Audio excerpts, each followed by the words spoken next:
नमस्कार मित्रांनो, मी अवनीश राधेश्याम पाटील आहे आणि आज आपण बघणार आहे कोकोपीटची जी वीट असते ती कशी बनवायची. तर इथं मी आधीच माझं 1/3 ब्रिक बनवून ठेवली आहे, म्हणजे मग आपला व्हिडिओ लेंदी नाही होणार आणि तुम्हाला फक्त जे पाहिजे तेच भेटेल.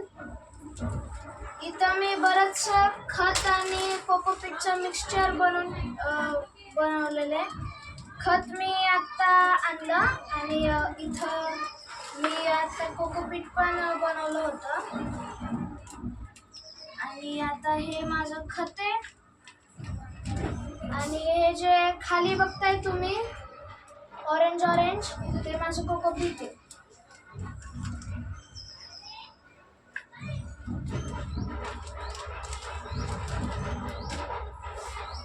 तर इथं आपल्याला आता काय करायचं आहे, आपल्याला 1 बाय 1 ब्रिक बनवायची आहे. आपल्याला आता 2 ब्रिक्स बनवायचे आहे अजून याच साईजच्या, किंवा जर बनल्या मोठ्या तर मग अजून मोठ्या पण बनवू शकतो. आणि आता मग आपल्याला हे जे ब्रिक्स आहेत ते परत आपल्याला याच्यामध्ये असं काय बोलतात त्याला मर्ज करून आपल्याला त्यांना मोठं करायचं आहे एक स्मॉल कमर्शियल ब्रिकसाठी. तर मी पटकन अजून एक माझी ताटली घेऊन आलो.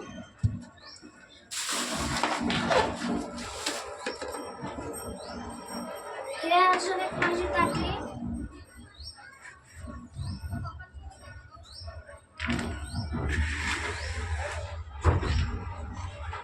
मी याच्यात माझं अर्ध खत ट्रान्सफर करल.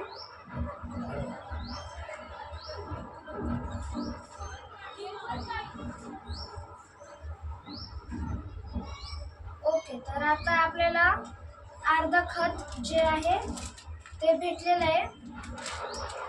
आपली अर्धी कोकोपीटची पावडर जी असते ती पण आपण टाकू.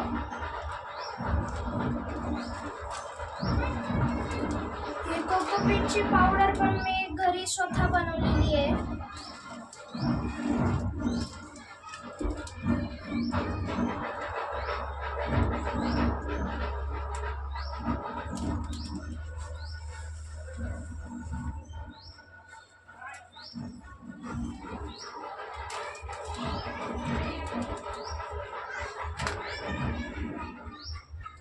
ओके, तर आता आपल्याला जो मिक्स आहे तो आता आपला इव्हनली डिस्ट्रीब्यूट झाला आहे. आता आपण दोन्ही ताटल्यांमधला जो पण कंपोनंट आहे तो आपण मिक्स करू. ही जी कोकोपीट येते मी माझ्यासाठी, माझ्या झाडासाठी मी ती थोडी अशी म्हणजे कस्टमाइज केली आहे. मी त्याच्यात याचं कंपोजिशन आहे माती आणि फक्त हा असला कोकोपीट. पण या दोघांचं असणारे कंपोजिशन कंपोस्ट आणि कोकोपीटचा पावडर. तर पहिलं याच्यासोबत सुरू करूया.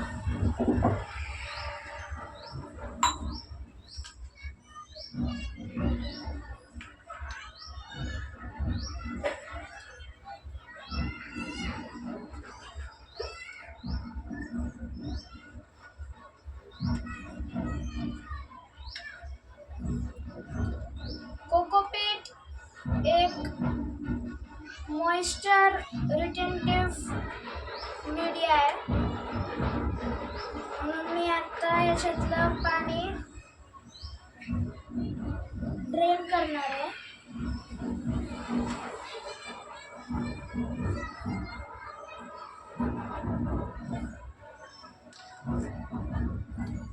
कोकोपीटमध्ये खत टाकणं हे खूप आवश्यक आहे, कारण की कोकोपीट एक अशी मीडिया आहे याच्यामध्ये ॲक्च्युअलमध्ये काय ऑर्गॅनिक मटेरियल नसतं. ते म्हणजे असं नो फर्टिलायझेशन गोष्ट आहे. तुम्हाला त्याच्यामध्ये ॲडिशनली फर्टिलायझर टाकावंच लागणार.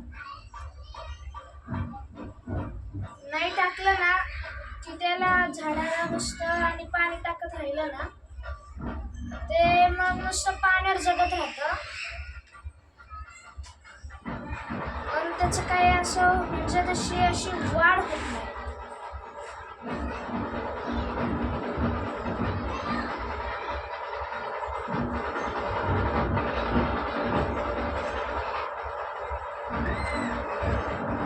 तर इथं आपण आता आपल्या ब्रिक सोबत कम्पेअर करू.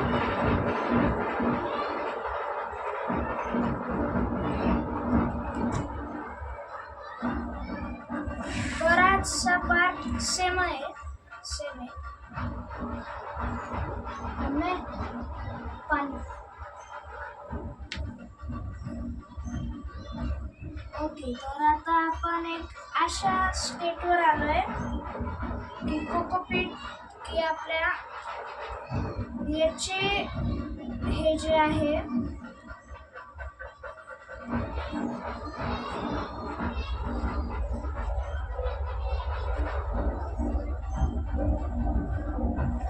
याचा शेप, दोघांचा शेप आता सेम झालेला आहे.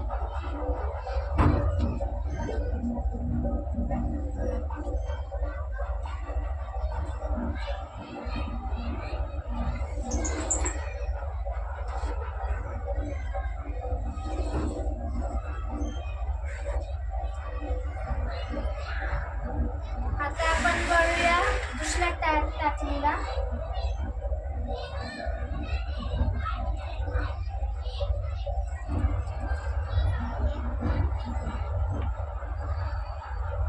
पाणीचा एक मग तुमच्यासोबत ठेवा, कारण की जे पण असं जे काम असतं, जसं की त्याचं मर्जिंग, त्याला पाणी खूप आवश्यक असतं. आता आपलं मळून झालंय, आता याला शेप देऊ.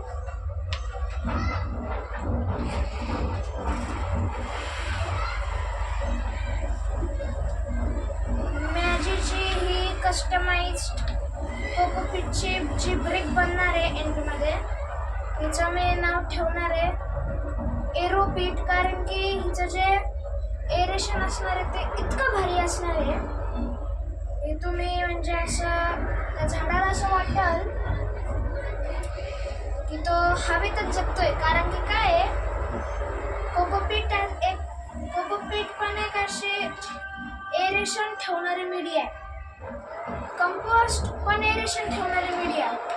कंपोस्ट जर तुमचा असं जर ढीग असेल ना, जर एकदा पाय ठेवा, दिसताना एकदम असं तगडं दिसतं, पण जेव्हा पाय ठेवला ना तर ते ना आपला पाय ना खाली जातो.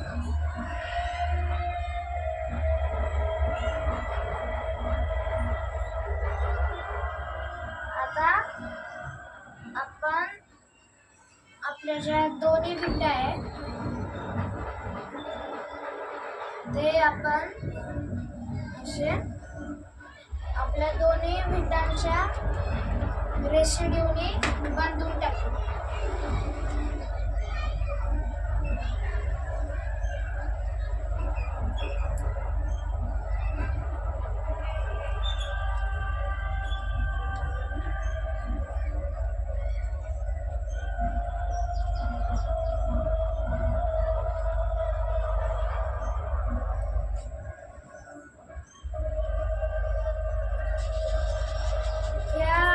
बिल्डिंग मध्ये जर तुमचा जो आहे काय बोलतात त्याला विड्थ जर वाढली तरी पण काय नाही.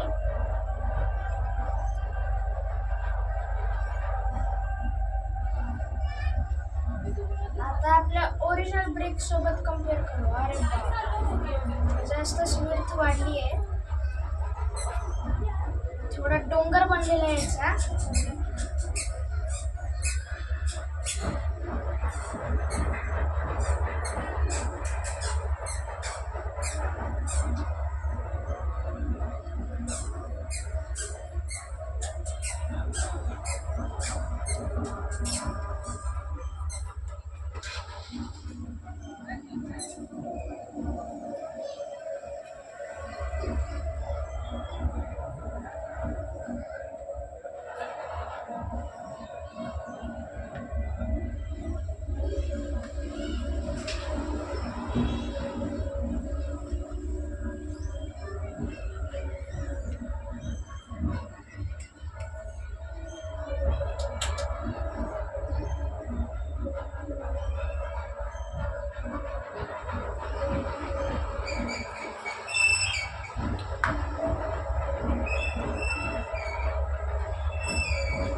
जास्त जेवढं कम्प्रेस होत आहे तेवढं कम्प्रेस होऊ द्या.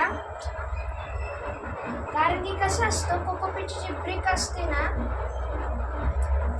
त्याचं जे असतं ना असं म्हणजे ते काय बोलतात, स्पेस जेवढी कमी ठेवता येईल ना तेवढी कमी ठेवावी. म्हणून जेवढा पाणी आपण वापरणार आहे ही वीट बनवायला तो पण कमीच ठेवायचा. नाहीतर पाणी थोडी जास्त स्पेस घेतं.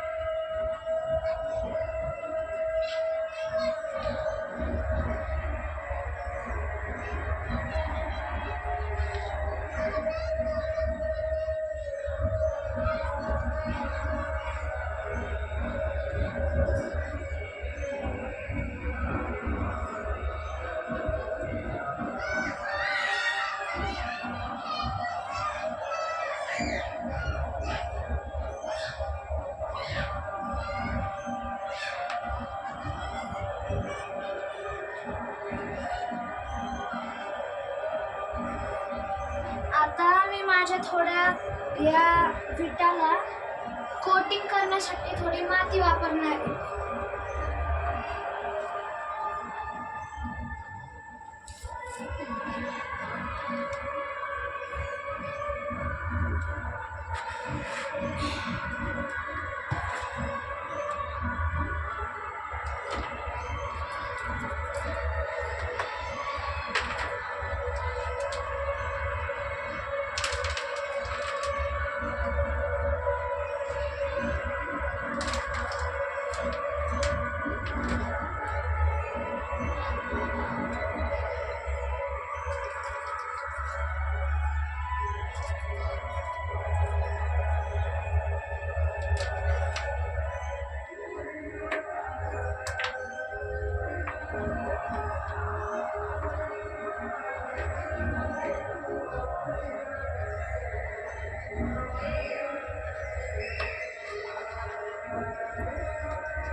ओके, तर इथं आपली थोडी अशी दलदलीशी माती अशी बनली आहे आणि दलदलीशीच पाहिजे आपल्याला, म्हणजे मग ते पटकन जो शेप आहे तो घेऊन टाकल.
ओके, तर आता आपले 2 साइड आहे ते झालेत.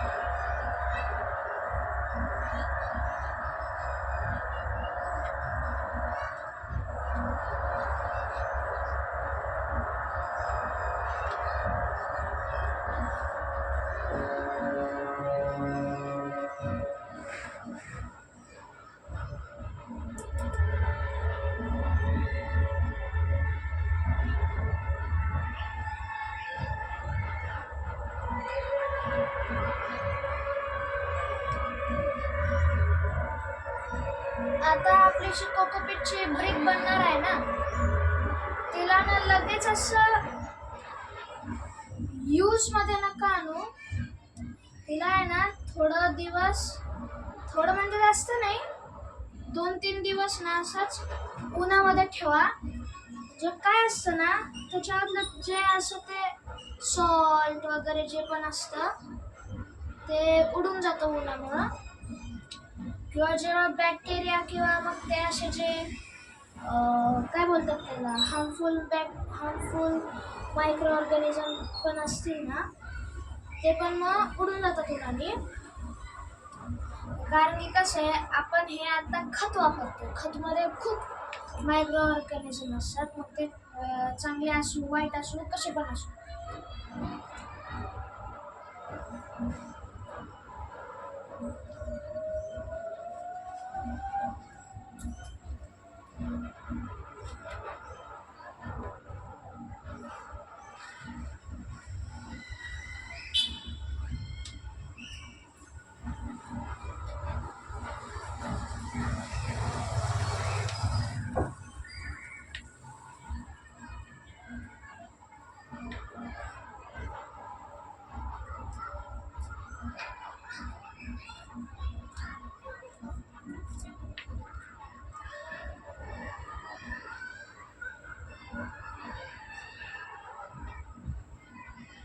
आपली जी आता वीट असणार आहे ती आता आपण थोडी उलटी पालटी करून त्याचा शेप चांगला बनवणार आहे.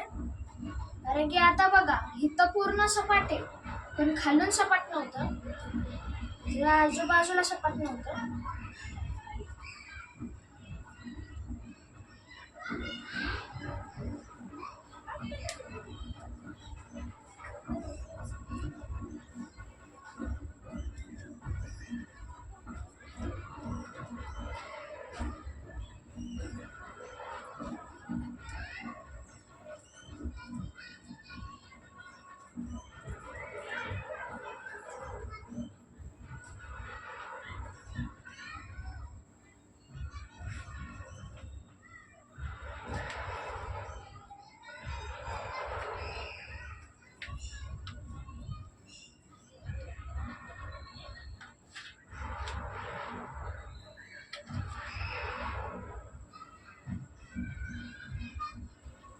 हे बघा, आता माझं काय झालं, कोकोपीटच्या विटाला ना काय झालं, मध्येच क्रॅक पडला.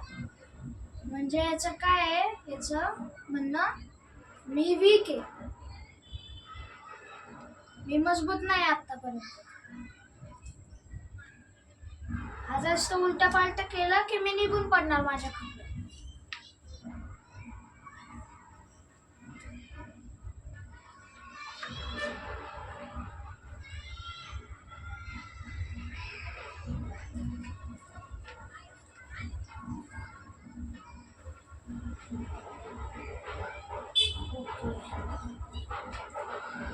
तर आता हे जे पण आपलं आता असं जे पुरलंय ते आपण असं वरती ठेवून टाकू आणि आपल्या दलदलाची एक अशी वरती लेअर बनवू, त्याला सपाट करू.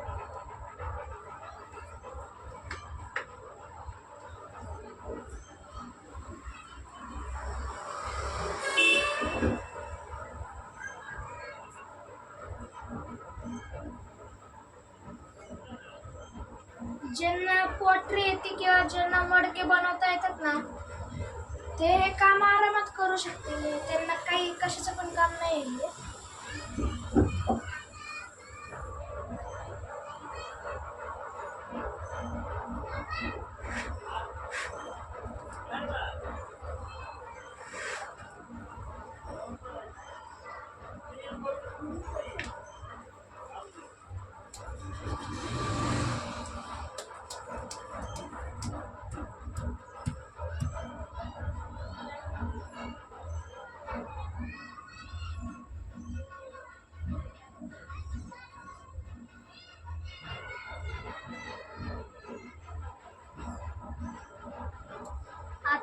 प्रॉब्लेम काय झालाय माहिती का? आपलं काय झालं, इथं आपण आपली आधीची वीट टाकलेली, ही वीट एकदम मजबूत आहे आता. पण काय झालंय, वरती टाकल्यामुळं ना आपलं जे हे आहे ना मजबूतीकरण, ते एवढं चांगलं नाही झालेलं. का माहिती का? मग आपल्याला माहिती आहे, आपण जर कशाचा पण डोंगर बनवला असेल, मग तो बाटल्यांचा असो, ठोकळ्यांचा असो, कशाचा पण असो, आपल्याला माहिती आहे मोठी आणि मजबूत गोष्ट सगळ्यात खाली, आणि सगळ्यात जी काय असते अशी सगळ्यात कमी मजबूत गोष्ट आणि छोटी गोष्ट सगळ्यात खाली. नाहीतर मग तिला वचन झेपत नाही आणि मग स्वतः तर पडतेच, पण सगळ्यांना पाडते.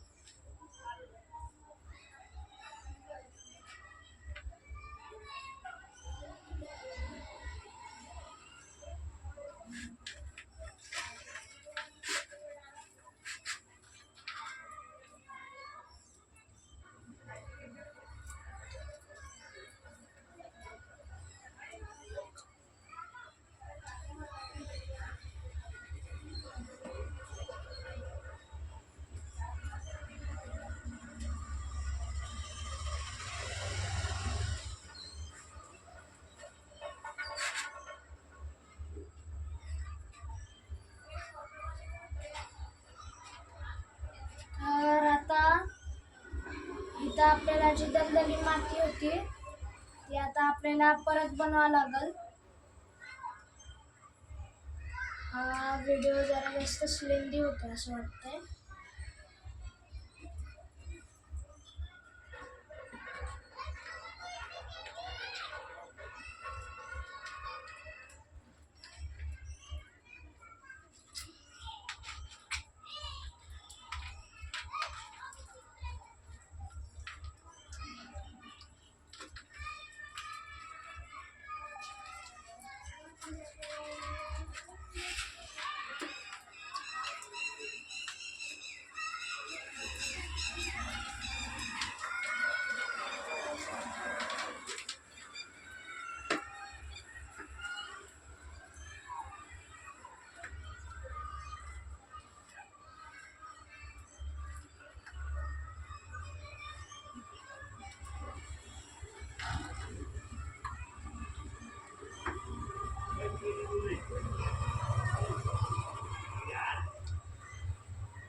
हे आपलं जे काम आहे ना, हे असलं काम ना, मडक्या बनवलेलं आहे ना, मडका बनवणारं त्यालाच सगळ्यात भारी जमतं. आता आपलं कसं आहे, आपण पण बनवलेले आहेत मडके, पण आपलं ते कसं काही काम नाही आहे ना.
आता परत आपली वीट उलटी पालटी करू.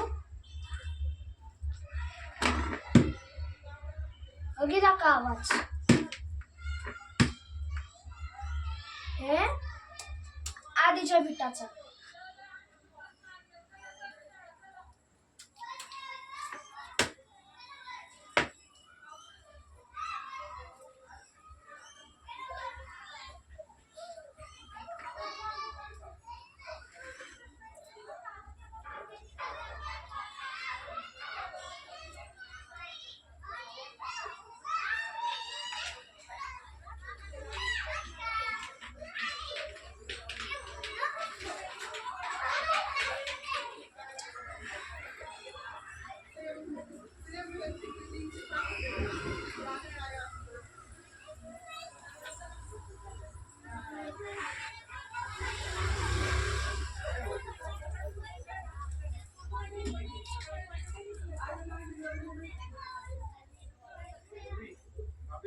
आता आपलं जे हे मजबूतीचं काम आहे हे आपलं उन्हामध्येच होईल. आता जेवढं पण करू ते कमीच आहे.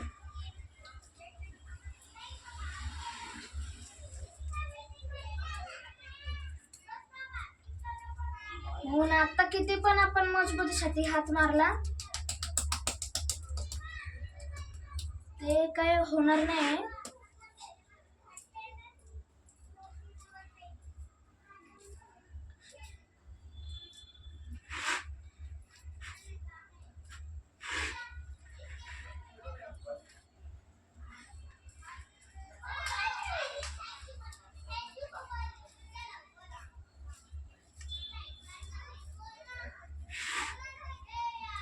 आणि आपला जो आता रेसिड्यू आहे तो आपण काही जे पण असं आपले वेगळे काम असतील जसं की फर्टिलायझिंग वगैरे आपण आता त्यासाठी वापरू.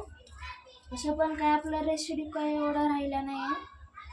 आता बघू शकता किती मोठी वीट बनली, आता किती विड्थची बनली आहे हे बघूनच आता मला असं वाटतं की आपण आता थांबूया. जय जवान जय किसान.